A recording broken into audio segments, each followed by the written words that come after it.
Hey there, everyone, and welcome to this episode of Colorado Conversations. Very special guest joining us. I'm not trying to make you feel old, Patrick, but I've been reading, and I'm sure you have as well, Patrick Saunders, a beat writer for the Colorado Rockies and the Denver Post since 1998. Yeah. I was just a young buck. We won't get into age here, but I've been reading Patrick for a long time. You do a great job covering the Rockies. Thank you. I appreciate it. Obviously, we've got a season right around the corner. How are we feeling? Obviously coming off 200-loss, seasons, but there's a whole new structure. What's kind of the outlook overall going into the season? Being down at spring training, a lot of the players talked about the vibe was different, the energy was different. Of course, they say that every spring, but I believed it this year. Paul DePodesta is the new president of baseball operations. They have a totally new front office. Walker Monfort, Dick Monfort's son, is now kind of making the wheels spin. I think he's got some good innovative ideas. They brought in a little bit of new blood. I think they're ready to shrug off a 119-loss season. It's not going to be easy, but I do think there's a future's a little brighter, certainly, than it has been for a while. I mean, it has to be a little brighter than the worst season in franchise history, doesn't it? I mean, 119 losses, that was tough. And, fans are still going to go out there and support their Rockies. Coming from a Colorado native that grew up with the Blake Street Bombers, there's that passion for baseball. You know it. You covered the World Series team. For folks that weren't here, here in Colorado, we have so many people new to the state. The town turned purple. Yes. Not just October, but, the months leading up to that, too, didn't it, that year they went to the World Series? I tell people this all the time because we know the Broncos rule the Rocky Mountain Empire, so to speak. Absolutely, yeah. And the Avs are doing great. The Nuggets are, a couple of years removed from an NBA title. But I think the city of Denver, the state of Colorado, the region was as pumped during October in '07 as any sporting event there's ever been in this state. It was absolutely nuts. Yep. And there's people out there who think, Denver, Colorado area is not really a baseball area. It is. They just need a team to get behind. And I think if the Rockies can ever put it together and start winning again, you'll see that. But even so, they still draw 30,000 fans a game. They do. We talked about it. Coors Field, just a great place to go have a beer in the summer and be outside. And that's why there's so many fans of Rockies and other teams that, come and infiltrate, I'll say, Coors Field, especially seeing all that red for the Cardinals, Phillies, whoever it may be. I do want to go back to those years that they made the playoffs because they had star power. They had Nolan Arenado. They had Trevor Story. The pitching staff never even, when they made the World Series, it was Jeff Francis. It's never been a Randy Johnson or something like that. Is that what they're missing over the last few years? Is star power? Is it pitching? Oh, star power. Is it everything in general? Well, it's everything. You don't lose 119 games. Yeah. I mean, everything fell apart. Last year were outscored by 424 runs, which is by far the biggest run differential in Major League Baseball history. Yeah. Their starting pitching had the worst performance since 1913. Jeez. The offense was the worst in franchise history. So, I mean, they failed at every single level, which is why they had to make changes to the front office and everything else. So, you know what? They have to improve on everything. Everywhere. Yeah, no question. I think that's pretty, simple answer, and you're totally right about that. I do want to talk about, because you said they changed everything, and they did for the most part, but the manager comes back. Right. And of course, it wasn't the manager that started the season, Bud Black, who longtime MLB manager, and I don't know if you can blame the season on him with the talent that they have on the roster.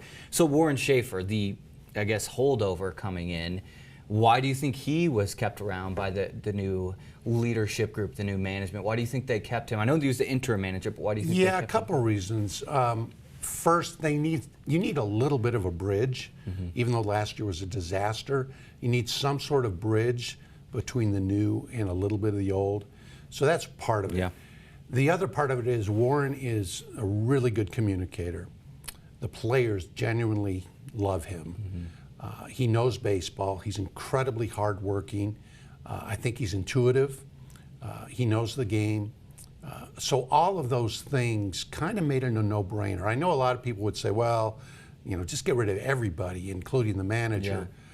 My opinion, I think it was a smart move to bring Warren back. And you can't pin it on him. But you can't put it on Bud Black either. But I understand why they got rid of Buddy. I'm with you, and I'm from the outside looking in. I still watched every game last year. Call me crazy. All probably 119 losses. I saw at least some portion of it, but I liked the energy that Warren Schaefer brought to the team. I liked his press conferences. I've never met the man, but I do think there was kind of an energy there, and maybe holding players accountable. That I'm not saying Bud Black didn't do that, but I think I saw that a little bit with Warren Schaefer. So he'll be the manager again this year. I know people don't see the new, I don't know if it's called general manager, president of baseball ops, whatever title you want, but the guy now in charge essentially is Paul DePodesta, correct? And if you've seen the movie Moneyball, right, it's a character Jonah Hill plays in that movie, which I don't know if Oakland and Colorado were similar franchises, because, the Rockies, say what you want about them as a fan, they spend money, right, maybe not in the right places. Chris Bryant, some of the relievers that they've brought in. So I don't know if you can compare that apple to apple as far as how they run their franchise, but how would you describe how he kind of runs a franchise, or maybe has at least in the past his track record? Well, he's evolved a lot, right? Yeah. I mean, he was, the Jonah Hill character, obviously they look nothing alike. And the Jonah Hill character was kind of an amalgam of a couple different people, but basically was based on Paul DePodesta. Yeah. I think Jonah Hill's character came from Yale. Paul DePodesta went to Harvard, but not a big deal.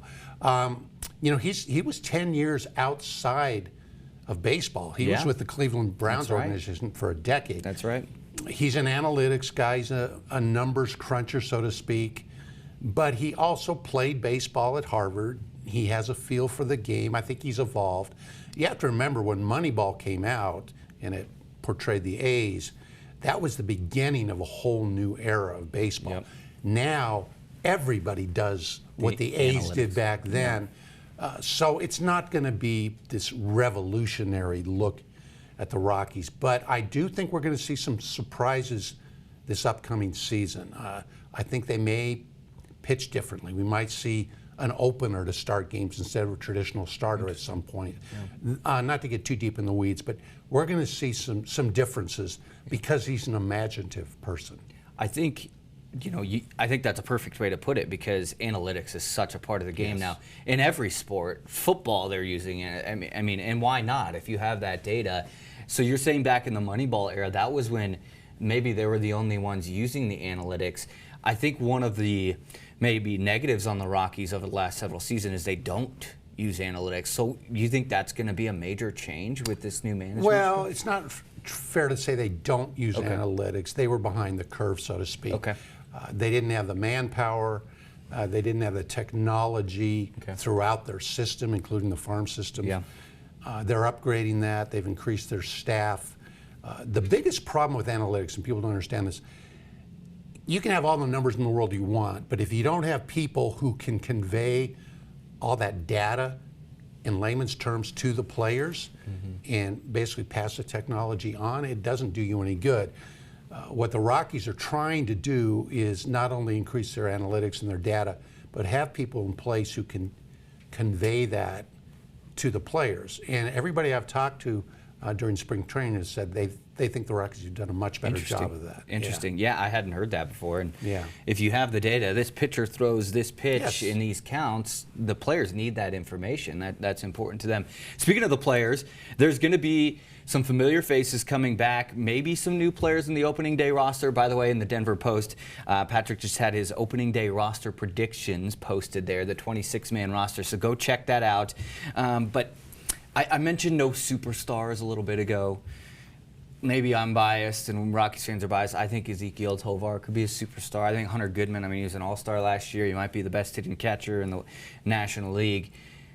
Are we biased? Are they considered stars around the league? They're not, which is kind of a shame. I guess when you lose 119 games, well, they should be. ESPN recently came out with a list of the top 100 players in baseball. The Rockies didn't have a single player in the top 100. Neither did the Cardinals nor the Marlins.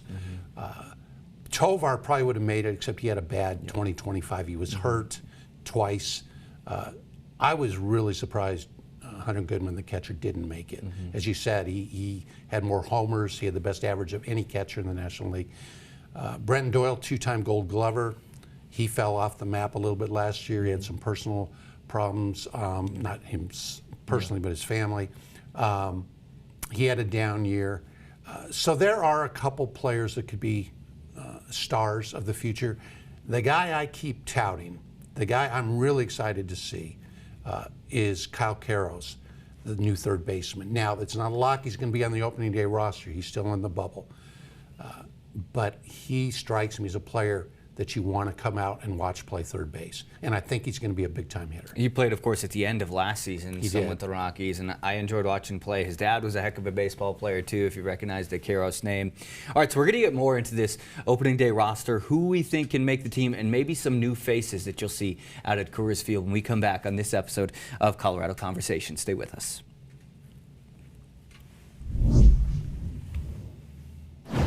Hey guys, welcome back to this episode of Colorado Conversations. Very special guest we have joining us. It means baseball season is around the corner. Patrick Saunders, of course, you may recognize his face or his words from the Denver Post for a long, long time. Emphasis on long time. Well, I'm not trying to make you feel old, Patrick, but covered the Broncos and they won Super Bowls early on when you got to the Post. You're a Colorado native, third generation, right? Correct. Which I love too, because I'm a native as well. So this guy knows the Rockies, he knows Colorado, and he's going to break down maybe what we can expect to see at Coors Field. April 3rd is the first game coming up for the opening day roster. There are some young players that I've been watching in spring training. You mentioned Kyle Karros before we went to break. How about this TJ Rumfield guy? I had to look up the story because I'd never heard of him, but it would make sense you hadn't heard of him because he'd kind of been stuck in the minors behind a Yankees first baseman, Ben Rice, not to get into the weeds, but he'd kind of just been stuck there, right? And Paul Goldschmidt. And Paul Goldschmidt. Is he a major league player, do you think? Oh, definitely. Okay. Definitely. I think of all the offseason acquisitions the Rockies made, I'm the most jazzed about him. Awesome.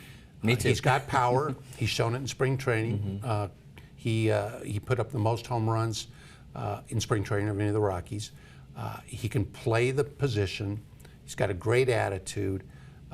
I think he's going to be the first baseman they've needed for a while. They let Michael Toglia go because he was just a strikeout machine. Yeah. So I'm with you. I'm excited about him. Do we think opening day first baseman? I think so. Yeah. I'm not positive. The Rockies are very tight-lipped about such things. If I was making the decision, he would be my opening day first baseman. I think I agree with you. I mean, he's been playing so well in spring training. While we're on that topic, it was maybe a week ago, I saw, I forget the account on X, the old Twitter, it's maybe Baseball Codify, something like that, where they brought up the best slugging percentages in spring training, and the Rockies were on top. So me and my friends are joking, Rocktober, here we come. How much can you take? Because Kyle Karros, TJ Rumfield, they've had great spring trainings. How much can you take out of spring training? Very little. Okay. Here's what I always tell people. It's very rare that a guy plays himself onto the roster because of his numbers in his spring training or Cactus League performance. The one guy who jumps out to me who just forced his way on the roster was Trevor Story in 2016. He was undeniably a force. And then he took it into the regular season. Hit 5 home runs in the first 2 games. It was unbelievable, It right? was. What happens is, and people don't realize this, if a guy puts up great numbers, you have to take a deeper dive and realize, who did he hit the home runs off of? Was it a major league starter? Was it a major league starter who was experimenting with a new pitch? Or was it a guy who's never going to see the major leagues? Yeah. You got to take it all with a grain of salt. But there are other things you can look for. I think fielding is a big deal. You can see if a guy's got his chops as a fielder. So spring training statistics can lie often, not always, but often. That makes sense. Kind of rained on my parade a little bit. A little. The Rockies slugging, because you mentioned last year, Coors Field, you think Blake Street Bombers, home runs, runs scored. Most people know about the altitude. They don't realize the outfield is literally sometimes twice as big as any other outfield. Yeah, it's the biggest in baseball now. So all those little hits drop in the outfield. To have an offensive performance like they did last year is disappointing, considering they're the Rockies and they're supposed to score runs.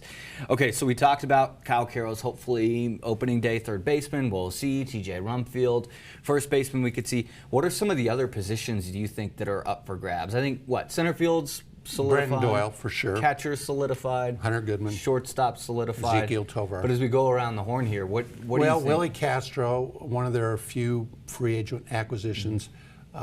He's going to be their starting second baseman, but he could also play third or even short if he needs to. Jake McGee is their new left fielder, former Diamondback, very athletic. And then you have Jordan Beck will be in right field. He moved from left to right. And Jordan Beck has a chance to be something special. He had a good year last year. He did. Not great, but good. And he's right on the cusp of, we're going to find out, is he really the next big thing for the Rockies as an outfielder, or is he just kind of a guy? So we'll see. The bullpen looks pretty solid. Starting pitching, as we mentioned before, was a disaster last year. They brought in a slew of veteran guys to try to stabilize that. The guy to watch in the starting rotation is Chase Dollander, the right-hander, high draft pick, very, very talented. But he had some ups and downs for sure last year. He's not being locked to make the starting rotation. But Chase, they hope, is their ace of the future. We'll see. This is a big year for him. He's got electric stuff. He does have electric but stuff. To be frank, I'll say it, he had a bad year last year, and I was disappointed. But he was good on the road. He was horrific at Coors Field. Interesting, and that, obviously learning to pitch at Coors is something that these guys have to figure out.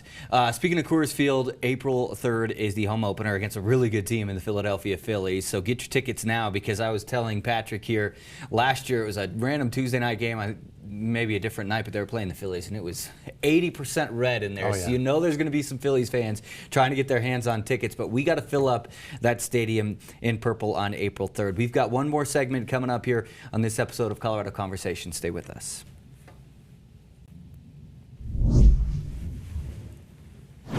Hey guys, welcome back to this episode of Colorado Conversations. I think this might be my favorite episode because, one, we've got the prestigious Patrick Saunders in the building. Of course, I've been reading his work for a long, long time. His dad is a legend. If you don't know about Dusty Saunders, look it up, because he's a legend here when it comes to Colorado journalism. So your family's meant a lot to this state, and we appreciate you. I wanted to say thank you for that as someone who grew up in the journalism world and grew up in Colorado. So looked up to you guys for a long, long time. But let's talk about the Rockies this season, because if you missed it at the beginning, obviously they've had their worst season in franchise history. They've had back-to-back 100-loss seasons. 3 in a row. 3 in a row. It keeps getting worse.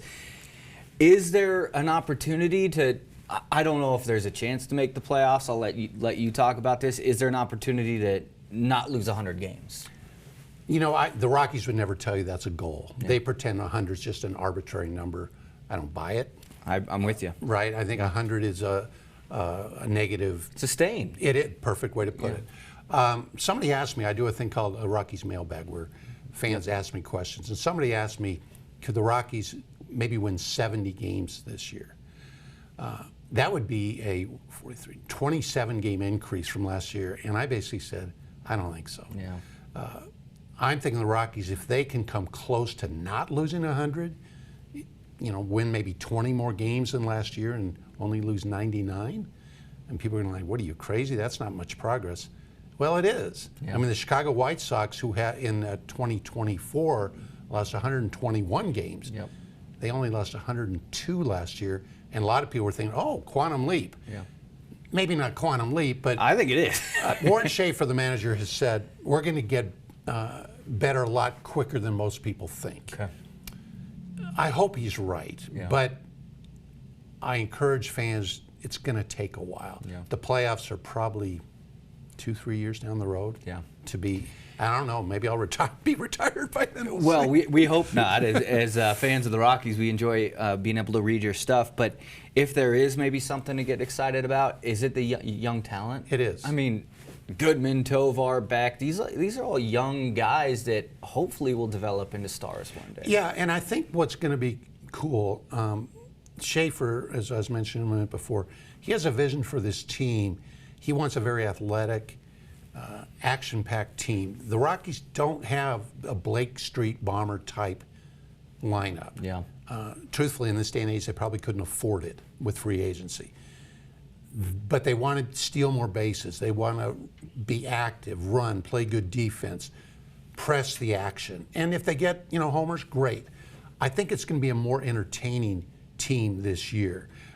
The big thing is they've got to pitch better. Mm-hmm. There were so many games last year that by the 3rd, 4th, 5th inning, game's over. It was over, and it was depressing. Fans would come and have their beers, and they'd be gone by, I can't tell you how many times Coors was a ghost town by the 6th or 7th inning. Yeah. They got to change that. And that starts with starting pitching. You think of the Rockies, you think of Blake Street Bombers, you think of home runs, but the year they made the World Series, they might not have had the Randy Johnsons, the names, but that pitching. It was awesome. It was Jeff Francis, and I'm trying to think of Aaron Cook was there. They had a salty bullpen. They were really good. And you look back the last time the Rockies made the playoffs in 2018, which is a really good team. Yeah. They almost dethroned the Dodgers for the NOS title. That's right. The Rockies have never won an NOS title. Kyle Freeland, homegrown, Thomas Jefferson graduate, had maybe it's probably the second best year ever by a Rockies pitcher. He's never been able to repeat that. But they had a very good pitching staff in 18, so it can be done. Yeah, of course, Ubaldo probably would be at the top of the list. Ubaldo Jimenez. Real quick, we've got about a minute left. Is Kyle Freeland your opening day starter? Is he home opener starter? Is he top of the rotation? I was crunching that the other day, trying to mix and match dates, and Kyle was slowed a little bit by a back thing early in spring. I think it's going to be a matchup thing. Kyle is either going to be the opening day starter or the home opening day starter, kind of as an honorary thing. Yeah. I think that's yet to be determined. But even though you want to win every game, there is some symbolism as to who gets to pitch either the first game of the year or the first home game of the year. So Kyle will get one of those. As somebody who grew up playing baseball here in Colorado, went to high school, played baseball here, that's pretty darn cool that a guy that pitched down the road in high school is pitching at Coors Field. And he's done it many years. This is his 10th year with the Rockies. That's amazing to think. Hey, it's we won't get into how many numbers, but more than 20th year for the Rockies. Patrick Saunders of the Denver Post. Thanks, man. I appreciate you having me on. Thank you so much for joining us. Go Rockies, and maybe you'll see the familiar face out there at the ballpark, but of course you can read him every day there at the Denver Post. We'll see you guys next time on Colorado Conversations.